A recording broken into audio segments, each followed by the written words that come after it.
भारतीय नागरिकता को लेकर के सुप्रीम कोर्ट का हाल ही में 6 नए अपडेट्स लागू किए गए हैं। 6 नए नियम को लागू किया गया है।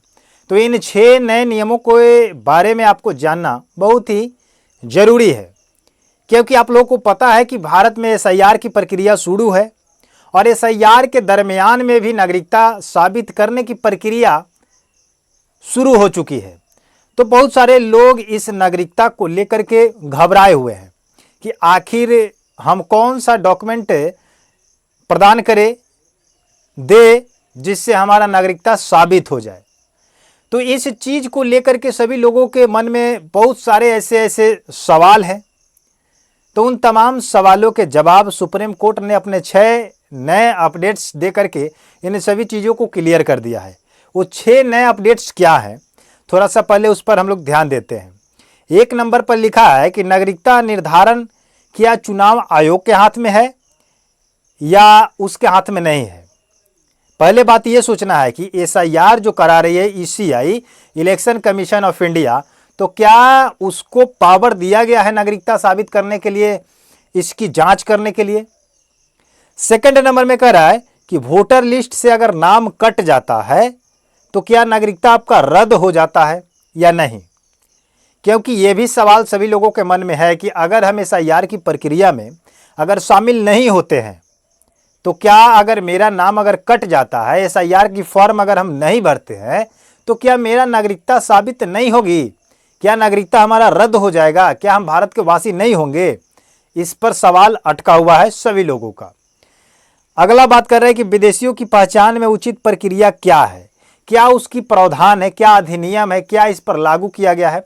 इसके नियम के बारे में आपको जानना पड़ेगा कि जो विदेश से हमारे देश में जो लोग आए हुए हैं, चाहे वो बांग्लादेश से हो, चाहे कहीं और से हो, चाहे पाकिस्तान से हो, किसी भी अन्य कंट्री से अगर आए हुए लोग हैं, तो उनके लिए क्या प्रावधान है, उनके लिए क्या सिस्टम है, क्या धाराएं हैं, क्या नियम है, इस पर भी टिप्पणी की गई है। उसके बाद करें कि अगर नागरिकता अधिनियम की धारा को अगर समझे तो नागरिकता अधिनियम जो धारा बनाया गया है वो कुछ अलग सा है। अगर धारा अगर आप जान जाते हैं तो आपको स्पष्ट क्लियर हो जाएगा कि नागरिकता की जो धारा है वो अधिनियम क्या कहता है और कौन से डॉक्यूमेंट को लागू करता है। क्या आधार कार्ड को करता है, या पैन कार्ड को करता है, या राशन कार्ड को करता है, या वोटर कार्ड को करता है। किस कार्ड से हमारा नागरिकता साबित होगा, इस चीज को क्लियर करेगा। और नागरिकता साबित करने के लिए किसको पावर दिया जाता है, किसको पावर है।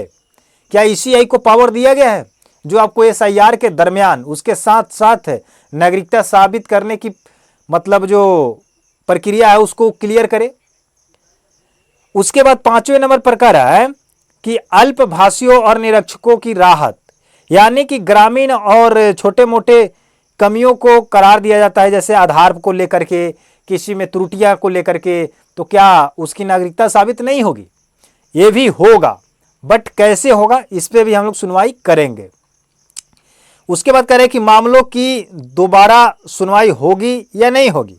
अगर एक बार अगर आप मान लेते हैं कि अगर आप एसआईआर की प्रक्रिया में शामिल नहीं होते हैं, दोबारा शामिल होते हैं, उसके बीच अगर आपसे नागरिकता साबित करने के लिए प्रक्रिया शुरू की गई है, तो अगर आपको उसमें अगर मौका नहीं मिलता है, अगर आप चूक जाते हैं कि हमारा नागरिकता कैसे साबित होगा, आप समय पर नहीं पहुंच पाते हैं, तो क्या आप दोबारा नागरिकता साबित करने के लिए आप इस चीज को लागू कर सकते हैं कि नहीं। इस पे भी सुप्रीम कोर्ट ने अपडेट दे दी है, जानकारी दे दी है। तो कुल मिलाकर अगर 6 जानकारी अगर आप सुन लेते हैं, 6 जानकारी आप समझ लेते हैं, इन 6 ही सवालों में 6 सवाल के 6 जवाब में ही आपका पूरा प्रक्रिया संपन्न हो जाएगा। अगर आप नागरिकता को लेकर के चिंतित हैं, परेशान हैं, तो अगर आप चाहे तो इस वीडियो को देखने के बाद आपका नागरिकता को लेकर के जो मन में चिंताएं हैं, जो परेशानी है, वो आपका खत्म हो जाएगा। तो बस उम्मीद लगा करके यही हम कहेंगे आपसे कि आप इस वीडियो को पूरा कंप्लीटली देखिए। चलिए हम वीडियो को स्टार्ट करते हैं। वीडियो अच्छा लगे तो लाइक कर दीजिएगा, चैनल को सब्सक्राइब कर दीजिएगा। इसमें लिखा गया है कि भारतीय नागरिकता और विदेशियों की पहचान से जुड़े मामलों की जांच पर सुप्रीम कोर्ट के 6 सबसे महत्वपूर्ण और हालिया अपडेट्स निम्नलिखित हैं। यानी कि जो सुप्रीम कोर्ट है वो हाल ही में 6 अपडेट्स को लागू किए हैं कि कैसे कैसे आप लोगों को काम करना है और कराना है। सबसे फर्स्ट नंबर अगर बात करते हैं तो ध्यान से सुनिएगा। फर्स्ट नंबर में लिखा है कि नागरिकता निर्धारण चुनाव आयोग ईसीआई के अधिकार क्षेत्र में नहीं है। नागरिकता की जांच करने के लिए ईसीआई को यानी कि इलेक्शन कमीशन ऑफ इंडिया को यह पावर नहीं दिया गया है कि आप नागरिकता को जांच करें। ईसीआई का पावर इतना ही है कि वो केवल एसआईआर करे। एसआईआर का मतलब होता है स्पेशल इंटेंसिव रिवीजन, यानी कि वोटर वेरिफिकेशन। आपको मतदाता जांच करना है कि मतदाता कौन यहां पर है, कौन नहीं है, कौन इस दुनिया में अभी जीवित है और कौन मर चुका है। बस इतना वेरिफिकेशन करना है और आपको यह पावर नहीं दिया जाता है कि आप किसी की नागरिकता जांच करें कि वो भारत के वासी है या नहीं। यह सुप्रीम कोर्ट ने कहा है। सिर्फ आप वोटर वेरिफिकेशन कर सकते हैं कि ये बंदा यहां पर है या कहीं दूसरे स्टेट में शिफ्ट है या कहीं विदेश चला गया है, या वो जीवित है या मृत हो चुका है। अगर मृत है तो वोटर लिस्ट से उसका नाम काट देना है। अगर कहीं शिफ्ट हो चुका है एक स्टेट को छोड़कर दूसरे स्टेट में, तो नाम काट के आपको वहां से हटा देना है। जहां वहां पर जो दूसरे स्टेट में है वहां पर उसका जुड़ जाएगा। या नए जनरेशन के जो स्टूडेंट हैं या बच्चे हैं, अगर नाम जुड़वाना चाहते हैं तो उसको जोड़ना है। तो केवल ये नियम कहता है कि आप केवल वोटर का काम कर सकते हैं, जोड़ सकते हैं, काट सकते हैं, उसकी वेरिफिकेशन आप कर सकते हैं, लेकिन इसकी पावर आपको नहीं दी जाती है कि आप किसी की नागरिकता जांच करें। यह स्पष्ट सुप्रीम कोर्ट क्लियर कर दिया। आई यह बात समझ में? उसके अंदर जो बातें लिखी गई है थोड़ा सा उसको हम पढ़ के आपको समझाने का प्रयास करते हैं। सुप्रीम कोर्ट ने स्पष्ट किया है कि चुनाव आयोग को किसी भी नागरिकता तय करने का संवैधानिक अधिकार नहीं है। यदि आयोग को किसी की नागरिकता पर संदेह होता है तो उसे मामलों को केंद्र सरकार या नागरिकता अधिनियम के तहत सक्षम प्राधिकारी को भेजना होगा। अगर किसी पर आपको डाउट है कि ये हमारे देश का नहीं है तो आप उसका जांच नहीं कर सकते हैं कि ये हमारा देश का है या विदेश का है। उसके लिए कुछ अधिनियम बनाए गए हैं, कुछ नियम बनाए गए हैं।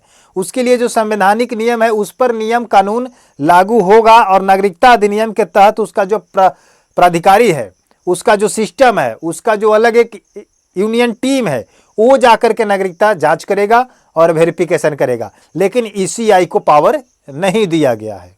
आ रही है बात समझ में? सेकंड नंबर में करें कि वोटर लिस्ट से अगर नाम कटने पर नागरिकता रद्द होगा या साबित होगा, तो आपको पहले ही सवाल में आपको जवाब मिल चुका होगा। तो चलिए इसको भी हम बताते हैं कि वोटर लिस्ट से अगर आपका नाम कट जाता है तो क्या आपका नागरिकता रद्द हो जाएगा या रहेगा। तो इसमें स्पष्ट लिखा गया है कि मतदाता सूची इलेक्टरल रोल से अगर नाम आपका काट दिया जाता है तो मतलब यह है कि व्यक्ति अपने भारतीय नागरिकता को खो दी नहीं। सुप्रीम कोर्ट ने पश्चिम बंगाल और बिहार के मामलों में यह बड़ी टिप्पणी की थी कि अगर आपका इलेक्टरल रोल से नाम अगर कट जाता है तो यह स्पष्ट नहीं कर सकता है कि आप भारत के नागरिक नहीं हैं। तो इस टेंशन को आप लोग अपने पास ना पालें कि मेरा नाम अगर वोटर लिस्ट से कट जाता है, एसआईआर से कट जाता है, इलेक्टरल रोल में अगर मेरा नाम नहीं आता है सूची में, तो मैं भारत का नागरिक नहीं हूं, हमें भारत से निकाल दिया जाएगा। ऐसा गलतफहमी आप लोगों के मन में नहीं रहना चाहिए। आगे कह रहा है कि विदेशियों की पहचान में उचित प्रक्रिया। तो इसमें कह रहा है कि असम में 27 लोगों को विदेशी घोषित करने वाले गुवाहाटी हाईकोर्ट के फैसलों को सुप्रीम कोर्ट ने रद्द कर दिया। अभी फिलहाल आपको बता दें कि असम में 27 लोगों को विदेशी घोषित कर दिया गया और घोषित करने के बाद वहां के गुवाहाटी हाई कोर्ट ने फैसले जो गुवाहाटी का जो हाई कोर्ट है जो फैसला सुनाया था कि हाँ ये विदेशी है, तो उसको सुप्रीम कोर्ट ने रद्द कर दिया। कोर्ट ने निर्देश दिया कि नागरिकता जैसे गंभीर मामले को यांत्रिक तरीके से नहीं सुलझाया जा सकता है, इसे उचित कानून प्रक्रिया का पालन करना चाहिए।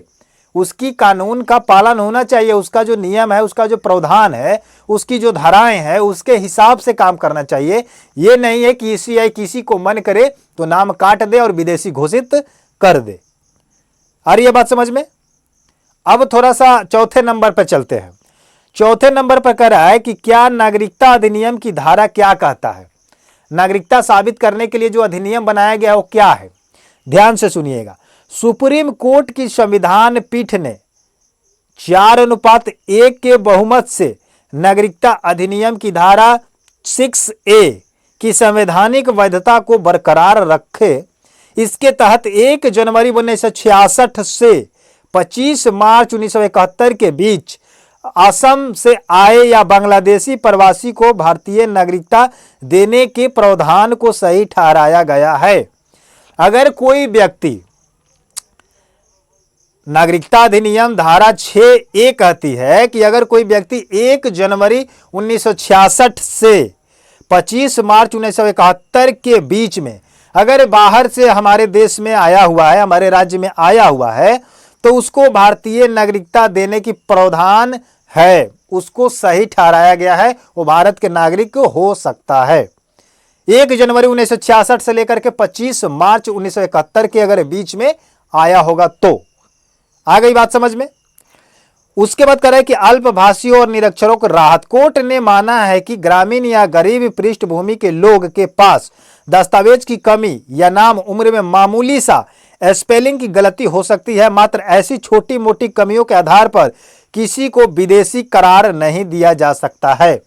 एक तो बहुत बड़ी प्रॉब्लम है अपने देश में, जो इंडिया देश है या किसी भी स्टेट से आप लोग हैं, तो इस बात को आप लोग ध्यान से समझिए कि बहुत सारे ऐसे लोग गरीब परिवार से हैं, असहाय परिवार से हैं, जिनके पास दस्तावेज की कमी है, कागजात की कमी है। उसके बाद कह रहे हैं कि छोटे मोटे गलतियां पाई जाती है, जैसे आधार कार्ड में टाइटल को लेकर, आधार कार्ड में नाम को लेकर, कहीं पर किसी का नाम के कुमार के साथ यादव लगा रहता है, किसी के साथ सिंह लगा रहता है, किसी के साथ कुशवाहा लगा रहता है और किसी वोटर कार्ड में नहीं है। तो ऐसे अंतरों पर हम उसको विदेशी घोषित नहीं कर सकते हैं। ये नहीं है कि आधार कार्ड में नाम थोड़ा सा चेंज है और वोटर कार्ड में नाम थोड़ा सा चेंज है तो हम उसको विदेशी घोषित कर देंगे। ऐसे ऐसे छोटे छोटे स्पेलिंग मिस्टेक को हम लोग करार देते हुए उसको विदेशी घोषित नहीं करेंगे, ये सुप्रीम कोर्ट का कहना है। उसके बाद करें कि मामलों की दोबारा सुनवाई होनी चाहिए। इसमें लिखा है कि जिन लोगों की नागरिकता के मामले में विदेशी ट्रिब्यूनल में एक तरफा तरीके से निपटाए गए थे, सुप्रीम कोर्ट ने उन्हें ट्रिब्यूनल के सामने नए सिरे से अपना पक्ष रखने और सबूत पेश करने का मौका दिया है। अगर आप बाई चांस किसी प्रक्रिया के दौरान, नागरिकता साबित करने के दौरान अगर आप चूक जाते हैं, आपके पास डॉक्यूमेंट नहीं उपलब्ध है और आपको विदेशी करार दे दिया जाता है, आपको भारत की नागरिकता नहीं दी जाती है किसी कारणवश से, किसी रीजन के कारण से, तो कहने का मतलब है कि आप दोबारा इस चीज को रख सकते हैं न्यायालय के बीच, प्रक्रिया के बीच। आप कहीं भी न्यायालय के बीच इस प्रावधान को रख सकते हैं कि सर हम दोबारा अपना डॉक्यूमेंट को पेश करेंगे, इस डॉक्यूमेंट को वेरिफिकेशन किया जाए, जांच किया जाए और पता लगाया जाए कि हम भारतीय नागरिक है या नहीं, तो इस पर दोबारा सुनवाई की जाएगी। अगर आपके मन में ऐसा चलता होगा कि दोबारा सुनवाई नहीं होगी, एक बार अगर नाम कट जाए, एक बार हमारा नागरिकता रद्द हो जाए, तो क्या हम भारत के नागरिक नहीं होंगे? होंगे। और इस इलेक्शन कमीशन ऑफ इंडिया यानी कि निर्वाचन आयोग को यह पावर नहीं दिया गया है कि आप किसी की नागरिकता जांच करें। अगर आपको ऐसा सोशल मीडिया पर कहीं भी ऐसा वीडियो अगर मिलता है तो आप उस वीडियो से दूर रहें और आप लोग ये सोच लीजिए कि आपका नागरिकता रद्द नहीं होगा। नागरिकता के लिए अलग एक प्रक्रिया है, अलग नियम है, अलग प्रावधान है, अलग अधिनियम है। तो ये SIR जो हो रहा है वो केवल वोटर वेरिफिकेशन हो रहा है, उसको पावर है केवल वोटर लिस्ट को जांच करना, कौन यहाँ पर है, कौन दूसरे स्टेट में शिफ्ट हो चुका है, कौन दूसरे कंट्री में चला गया है और कौन मृत हो चुका है, कौन अभी जीवित है। ये चीज़ों को उसको कंप्लीट क्लियर करना है जांच करके कि कितने वोटर्स हमारे कट गए और कितने इसमें जुड़ गए, और नए उसको लिस्ट जारी करना होगा कि ये हमारा नया प्रक्रिया शुरू हो चुका, इससे हमें वोटिंग कराना होगा। आ रही है बात समझ में? तो उम्मीद करते हैं कि नागरिकता को लेकर के जो आप लोगों के मन में सवाल उत्पन्न होता था, जो सवाल को लेकर के आपको बेचैनी रहती थी कि नागरिकता क्या है, नागरिकता हमें क्या करेगी, नागरिकता हमें देश से बाहर निकाल देगी, बहुत सारे लोग अनेकों प्रकार के वीडियो बनाए हुए हैं, लेकिन हम जो आपको बताते हैं 100% क्लियर, सच्चाई के साथ और सबूत के साथ, जो आपका मतलब मैटर आया है सुप्रीम कोर्ट के माध्यम से, उस चीज को हम आपके सामने रखे हुए हैं और शेयर किए हैं। तो उम्मीद करते हैं कि ये वीडियो से आपको जानकारी मिल चुका होगा। तो आप हमारे चैनल को सब्सक्राइब करके वीडियो को लाइक कर दीजिएगा और मिलते हैं नए वीडियो के साथ, नए जानकारी के साथ। तब तक के लिए जय हिंद, जय भारत।